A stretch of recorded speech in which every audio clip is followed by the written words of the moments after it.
Biz sadəcə belə bir qərar verdik ki, rəfiqələrimizlə ki, gedək Şaxdağa və elə oldu ki, biz yəni avtoqəzaya düşdük də, yəni bir saniyə içində baş verdi. Tərlan doktoru salamlayıram buradan.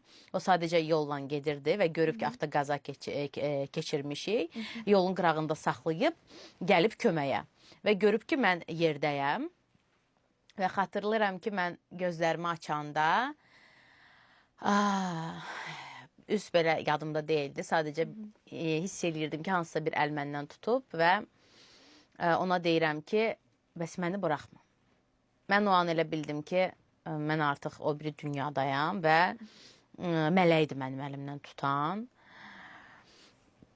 Və zaten mən düşünürəm ki, Allah onu mənə mələk şəklində göndərmişdi. O anda mənə mələk şəklində göndərmişdi və mən onun əlindən tutdum, dedim ki, bəs məni buraxma. O da dedi, yox, yanındayam. Dedim, mənlə, dedi, ambulans gəlir, təcili yardım gəlir də. Dedim, mənlə minərsən ora.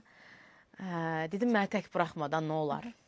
Yəni, məni tək qoyma. Dedim, narahat olma, mən səni tək qoymayacağam. Orada mən 40 dəqiqə, 50 dəqiqəyə yaxın yerdə soyuqdan, bugünə qədər bədənimin o soyuqdan donmağını belə xatırlayıram ki, mən necə donurdum soyuqdan. Mən 50 dəqiqəyə yaxın yerdə donmuşam soyuqdan və orada gəlib mənə papaq geyindirib, əlcək geyindirib və artıq ondan sonra mən orada bir söz istifadə elədim ki, mən ayaqlarımı hiss eləmirəm.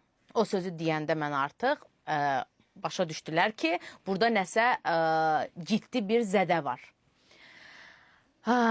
Ondan sonra da təcili yardım gəldi.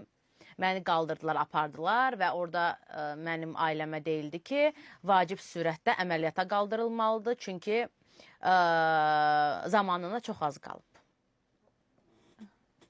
Və hətta məni, belə deyim də, bizim yaxınlarımız bizi gəlib orada morqda axtarırdılar.